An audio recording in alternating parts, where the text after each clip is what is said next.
Hey guys, what is up? It's Dusty here, and welcome back to another crypto video. And today we're gonna be talking about XRP. My question of today is, are you an XRP holder? If you are, comment yes. If you're not, comment no down below. And also make sure you press that like button if you want to help the channel out. All right, we have a ton of XRP related content today. Not really that much other stuff, except for most likely this article right here that I want to start off with. It read, China is kicking out more than half the world's Bitcoin miners, and a whole lot of them could be headed to Texas. Two parts. One, of course, we talked earlier today in the live stream about the big shift in hashes, so the Bitcoin mining power is shifting away. And we also partially talked about how that would really benefit the United States. Now, this is a little bit of a different consequence than I could have expected, but one thing that remains certain is that all this battle is about something so trivial yet dumb. Think about it. The entire Bitcoin debacle, the entire power mining debacle is all about energy and about a problem, proof of work, that is not necessary. I mean, take a good look at XRP/Ripple, what they've built. There's no need for this heavy energy consumption while still remaining completely decentralized. And even now, there are questions of Bitcoin's centrality because if 65%, if not more, sometimes it was estimated to be as high as 90%, right now 65 to 70, I think. If all that mining power is over in China, there must be something wrong, right? Or at least there's something strange going on. I mean, the top four companies at 56, 60% control or whatever over the Bitcoin network, that's a problem. That is a strange situation. And so with XRP/Ripple, many people are mocking them for saying, oh, but Ripple has all the control. We talked about it like 10 to 20 times by now, last month, I think 100 times in total. That's not the case. Ripple does not have power to give any choices. Oh, people outside with the motorbike. I thought people were drilling. Like, out of all times, people are drilling right now, but no, it's all good. By the way, guys, if you are enjoying these daily crypto videos, make sure you press that subscribe button with the notification bell on. I notice a very small portion of you have the notification bell on. It is worth it, all right? Make sure you put that little bell on like that and you're good to go. No, but it just basically comes to the conclusion that XRP is really ahead of the game. If you start thinking about decentralization, it's definitely quite good. And if you start thinking about just the concept of what type of consensus mechanism you want, proof of work is so outdated, it is so unnecessary. By the way, I should put this window closed, but I'm not exactly sure how to do it. I'm in a different place. I shall keep it open for now. If it's too annoying, I will close it. All right, DAI, the digital asset investor, very big guy on YouTube, very big guy on Twitter. I must give it to him, okay?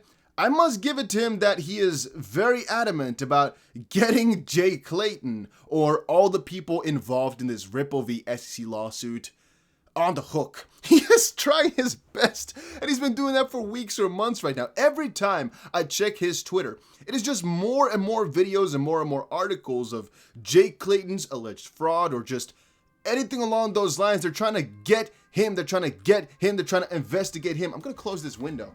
I can now hear sirens and stuff like that. Let me get this. There we go. Okay, perfect. All right.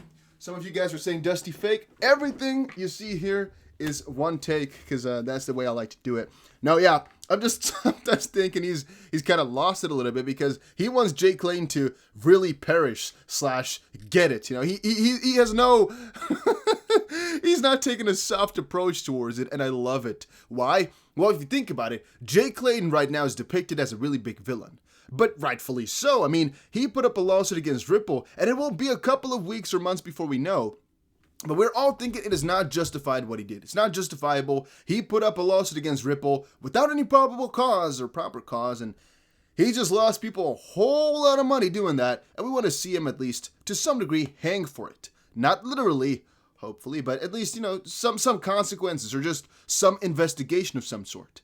Now, we know that Ripple, of course, is already doing a little bit of digging into it already, but we want more, and Digital Asset Investor is not trying to let this one slide, which I think is pretty funny. Let's once more say, guys, we do not know when a settlement is about to come. There are no hearings planned, and there's nothing which we can do as of this point. All we can do is wait. Specifically, for the Bitcoin, Ether, and XRP documents. That's the most interesting part of it all. And the fun fact is that the SEC has been hiding them, or at least not handing them over, even though they were ordered by the judge to do so. I believe one of the dates which they should have given it over for was June 18th, yet we're sitting here right now, and I've yet to receive or see one document regarding Bitcoin, Ether, and XRP. So maybe it was done in the background. I don't believe so, though, because it usually gets listed on Court Listener. So let us wait. Another little part here is Tammy XRP, or Tammy, who is retweeting some of the Mr. Pool posts.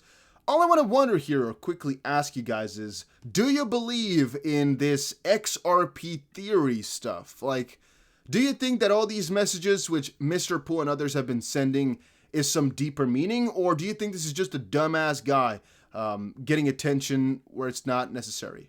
What he does is he just posts these tweets for a little second and then deletes them again. And people take them all in, put them all down, and build theories around them. Do you think it's valid, or is it just a big joke, or what? Let me know what you think in the comment section down below. Then the Chosen One asked on Twitter, how much XRP do you hold? I want to quickly say, guys, please never answer this question. If somebody asks you, just say, a good amount, or something like that. It's the same thing as somebody asking you how many freaking dollars you have in your bank account. If you're really comfortable with that person, tell them. If it's somebody you don't know too well, like a person around on the internet, don't tell them because it's none of their business, all right? Exactly like Martin Fogg said here. Why don't you mind your business? Please don't tell somebody like that. I don't think he is a hacker specifically, but it's really strange for him to ask the question, but it's even stranger if you answer it. So please, guys, don't ever tell. Even in the comment section on YouTube, don't ever tell. It's nobody's business. And you shouldn't put that type of stuff out there to make yourself more vulnerable. Then Anders Lundberg, or X Anderson, posted, only 6 million XRP per day being sold by Jed Mccaleb this week. But the good news is that he only has 1.1 billion XRP left. With having only about 1% of the total supply, he shouldn't be a real factor anymore. Debatable. He's one of the co-founders. He used to have 9% of the entire supply. And, it's still 2% of the circulating supply. So, yeah. I'm just going to say I'm happy to see that his amount of money has deteriorated this much. And within a couple of months from now, it'll be over. And that is very, very nice. But he still has some effect. Massimo is saying, can you imagine cashing out $4 million per day? Life is good. Can you imagine your tax bill? That's another little fun fact. But also, can you imagine just dumping $4 million a day and thinking it has no effect whatsoever? Can we prove it has an effect? No, we can't. We can only say that it might actually mitigate itself, where it's like the bad side is him selling his coins. The good side is him letting go, a founder of a project, letting go his coins to give to the community, right? It's basically just selling before things take off. Think about it. If he had held his coins for longer, I would kind of get sad or scared, because that means he might be able to sell all his XRP once we're at the real high price targets. Will we get there? I'm not sure, right? Obviously, nobody can really tell, but I'm personally thinking, again, my own personal opinion, that XRP will go higher than where we are at right now. And that if he held his coins at that point as well, that he would have made more money. And I'd rather have him sell all his coins below $1. I feel more comfortable with that. Then XRP falls 10% en route. People who put this up as a title and stuff like that most likely are trying to fight a little bit, because XRP didn't fall on its own. It's the entire crypto market shifting downwards, and that's exactly what it is, right? Crypto market fell down, most likely because of the entire US situation. Then, guys, I'm going to make another update on Flare a little bit later. Not exactly sure what I'm going to call it, but there's a huge back and forth between the co-creator of Flare/Spark and Arturo Portilla.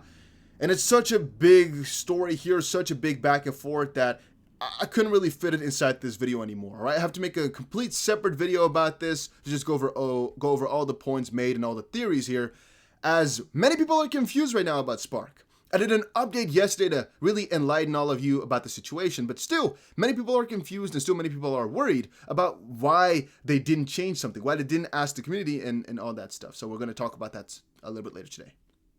Then, if you're still watching this far into the video, make sure you press that like button. If you haven't done it already, shame on you, right? You should just help out the channel a little bit. Do you have to? No, definitely not, but it just helps out so much. And I think by reminding some people, we might get a couple of extra presses, because a lot of people forget that it's actually a thing. John Deaton said, "I will continue to say that Bitcoin opens the door for all other cryptos until utility wins the day." I'm going to completely agree with John Deaton here. I believe that Bitcoin and XRP have a very strong correlation as of this point. I also firmly believe that eventually, as time moves on, XRP will lose this correlation to Bitcoin. But it will only be once utility starts really kicking in quite severely. The same thing as with stocks right now. Generally speaking, the market will move in the same direction, most likely. I mean, the S&P, most things in there move in the same direction, specifically the highest ones, but that's because they have some sort of thing keeping them together. I mean, for example, luxury goods, they're logically speaking going to move in kind of the same fashion as other luxury goods. And then in the same fashion, I think an Ethereum and a Cardano will always be in some way, shape, or form correlated or have an exact inverse correlation, but that's still a correlation, right? They'll at least have some connection to each other because they're either competitors or they have the same type of technology. Same thing for XLM to XRP, and same thing for Bitcoin to the entire crypto market, as Bitcoin right now is still about half of the entire market. So if Bitcoin moves somewhere, crypto will follow until it is such a case where, for example, Bitcoin is 40, XRP is 25%, Ethereum is like 17%. Like once they really start to take higher percentages of market dominance, or Bitcoin just goes down to, for example, 25 or so, then things really change. Or, of course, if utility picks up so far that a coin just really has no bearing as to what Bitcoin does anymore because the purpose is so different and the use case / demand for it is so different, on a different basis. All right. That was a reply to Bitcoin News, which stated, "Bitcoin really has set up something of a search for a better alternative. People seem to be on the lookout for a medium of exchange that does not require them to go through a trusted institution." Not exactly sure how that was brought up, but all right. I wanted to talk a little bit about the price, but the price is just falling a little bit right now. I think we recovered over the last couple of hours here, actually, to be honest with you. Yeah, it's looking pretty damn good. But I can't really tell you guys too much because it's just the Bitcoin way. Why? Most likely because of fear of this China and whatnot. Last couple of hours, I'm thinking that. We had, let's quickly see here, Georgia man invests $20 in crypto, wakes up with 1.3 trillion. Little fun story, not too relevant, not too important. This guy just bought $20 worth of a specific crypto, woke up, checked his account, saw $1.1 trillion in there. But it turned out to be a little bit of a glitch. But this man most likely had the biggest heart attack in the world. It's a fun story for us to watch. Not a fun story to be this type of guy. I'm going to need someone to explain what the heck is going on and then write me a check. I got a mega yacht shaped like a penguin on standby.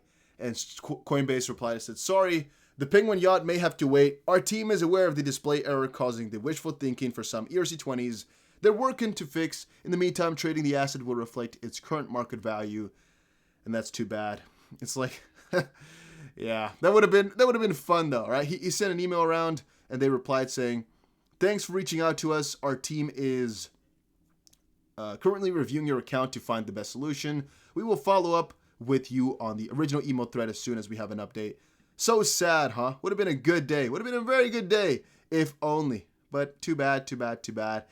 Too bad, too bad, too bad, huh? Yeah. Too bad.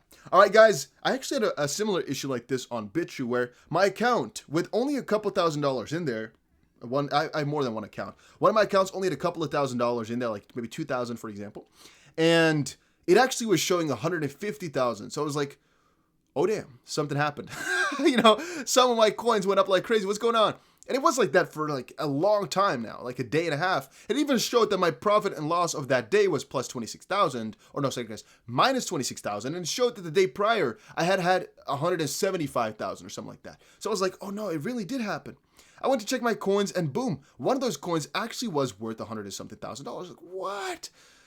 But then later on, I found out that it was a glitch and I was really sad. And this guy most likely had a bigger moment like that because, well, if it's 1.1 trillion, you kind of know it's fake. But then again, you also have more of an excitement of, oh, what if I can only cash out like, 5 million or 10 million out of this 1.1 trillion? What if? Yeah, very annoying, but it's the way that it goes in the crypto realm. Guys, thank you. That was it for today's video. Hopefully you all enjoyed this video. If you did, make sure you press the like button and subscribe, and I will definitely see you guys again in another crypto video later today.